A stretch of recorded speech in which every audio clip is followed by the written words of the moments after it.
வரலாற்று புகழ்பெற்ற குருநாகல் நகரத்தில் இருந்து ஒரு பர்வதம் போன்று அசைக்க முடியாத பெருமையுடன் ஜிஎஸ்எம் கிரியேஷன் சுவாதீன யூடியூப் சேனல் ஊடாக தயாரித்து வழங்கும் நற்செய்தி நிகழ்ச்சி சத்தியத்தின் குரல்.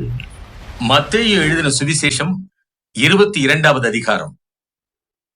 இயேசு மறுபடியும் அவர்களோடே உவமைகளாய் பேசிச் சொன்னது என்னவென்றால், பரலோக ராஜ்யம் தன் குமாரனுக்கு கல்யாணம் செய்த ஒரு ராஜாவுக்கு ஒப்பாயிருக்கிறது. அழைக்கப்பட்டவர்களை கல்யாணத்துக்கு வரச் சொல்லும்படி அவன் தன் ஊழியக்காரரை அனுப்பினான். அவர்களோ வர மனதில்லாதிருந்தார்கள். அப்பொழுது அவன் வேறு ஊழியக்காரரை அழைத்து, நீங்கள் போய், இதோ என் விருந்தை ஆயத்தம் பண்ணினேன், என் எருதுகளும் கொழுத்த ஜந்துகளும் அடிக்கப்பட்டது, எல்லாம் ஆயத்தமாயிருக்கிறது, கல்யாணத்திற்கு வாருங்கள் என்று அழைக்கப்பட்டவர்களுக்கு சொல்லுங்கள் என்று அனுப்பினான். அழைக்கப்பட்டவர்களோ அதை அசட்டை பண்ணி ஒருவன் தன் வயலுக்கும் ஒருவன் தன் வியாபாரத்துக்கும் போய்விட்டார்கள். மற்றவர்கள் அவன் ஊழியக்காரரை பிடித்து அவமானப்படுத்தி கொலை செய்தார்கள். ராஜா அதை கேள்விப்பட்டு கோபமடைந்து தன் சேனைகளை அனுப்பி அந்த கொலைபாதகரை அழித்து அவர்கள் பட்டணத்தையும் சுட்டரித்தார். அப்பொழுது அவன் தன் ஊழியக்காரரை நோக்கி, கல்யாண விருந்து ஆயத்தமாயிருக்கிறது, அழைக்கப்பட்டவர்களோ அதற்கு அபாத்திரமாய் போனார்கள். ஆகையால் நீங்கள் வழிச்சந்திகளிலே போய் காணப்படுகிற யாவரையும் கல்யாணத்திற்கு அழைத்து கொண்டு வாருங்கள் என்றான். அந்த ஊழியக்காரர் புறப்பட்டு வழிகளிலே போய் தாங்கள் கண்ட நல்லார் பொல்லார் யாவரையும் கூட்டிக் கொண்டு வந்தார்கள். கல்யாண சாலை விருந்தாளிகளால் நிறைந்தது.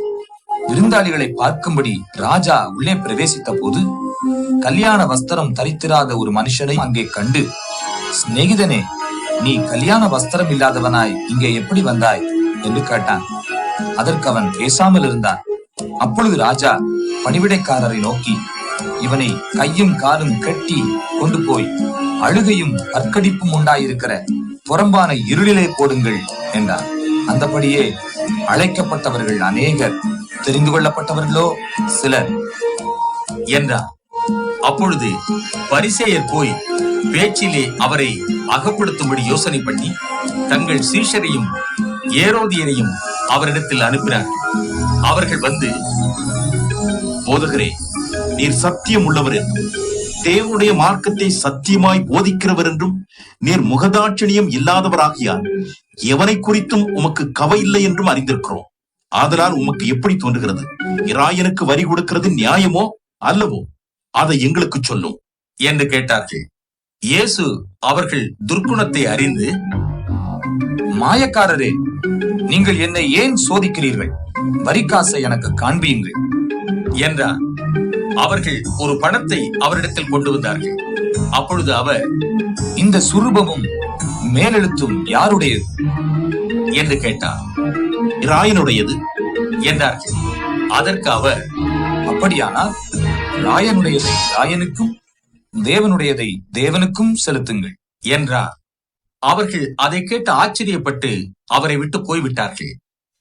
உயிர்த்தெழுதல் இல்லை என்று சாதிக்கிற சதுசேயர் அன்றைய தினம் அவரிடத்தில் வந்து, போதகரே, ஒருவன் சந்தானம் இல்லாமல் இறந்து போனால் அவனுடைய சகோதரன் அவன் மனைவியை விவாகம் பண்ணி தன் சகோதரனுக்கு சந்தானம் உண்டாக்க வேண்டும் என்று மோசே சொன்னாரே. எங்களுக்குள்ளே சகோதரர் 7 பேர் இருந்தார்கள். மூத்தவன் விவாகம் பண்ணி மரித்து சந்தானம் இல்லாததினால் தன் மனைவியை தன் சகோதரனுக்கு விட்டு போனான். அப்படியே 2ஆம் 3ஆம் சகோதரன் முதல் 7ஆம் சகோதரன் வரைக்கும் செய்தார்கள். எல்லாருக்கும் பின்பு அந்த ஸ்திரீயும் இறந்து போனாள். ஆகையால் உயிர்த்தெழுதலில் 7 பேரில் எவனுக்கு அவள் மனைவியாயிருப்பாள்?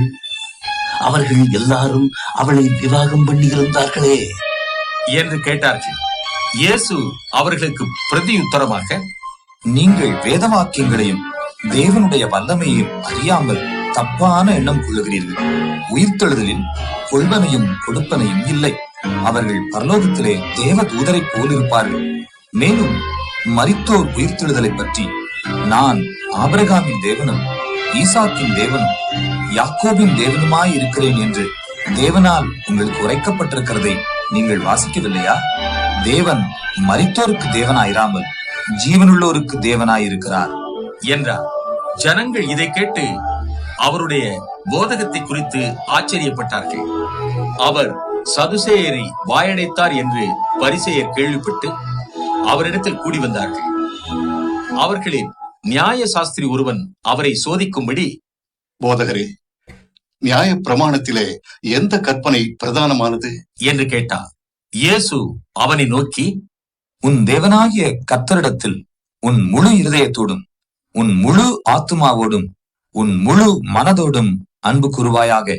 இது முதலாம் பிரதான கற்பனை. இதற்கு ஒப்பாயிருக்கிற இரண்டாம் கற்பனை என்னவென்றால், உன்னிடத்தில் நீ அன்பு கூறுவது போல பிறனிடத்திலும் அன்பு கூறுவாயாக என்பதே. இவ்விரண்டு கற்பனைகளிலும் நியாயப்பிரமாணம் முழுமையும் தீர்க்க தரிசனங்களும் அடங்கி இருக்கிறது என்றார். பரிசேயர் கூடியிருக்கையில் இயேசு அவர்களை நோக்கி, கிறிஸ்துவை குறித்து நீங்கள் என்ன நினைக்கிறீர்கள்? அவர் யாருடைய குமாரன் என்று கேட்டார். அவர் தாவீதின் குமாரன் என்றார்கள். அதற்கு அவர், அப்படியானால் தாவீது பரிசுத்த ஆவியினாலே அவரை ஆண்டவர் என்று சொல்லி இருக்கிறது எப்படி? நான் உம்முடைய சத்துருக்களை உமக்கு பாதபடியாக்கி போடும் வரைக்கும் நீர் என்னுடைய வலது பார்சத்தில் உட்காரும் என்று கர்த்தர் என் ஆண்டவரோடே சொன்னார் என்று சொல்லி இருக்கிறானே. தாவீது அவரை ஆண்டவர் என்று சொல்லி இருக்க அவனுக்கு அவர் குமாரனாயிருப்பது எப்படி என்றார். அதற்கு மாறுதரமாக ஒருவனும் அவருக்கு ஒரு வார்த்தையும் சொல்லக்கூடாதிருந்தது. அன்று முதல் ஒருவனும் அவரிடத்தில் கேள்வி கேட்க துணியவில்லை.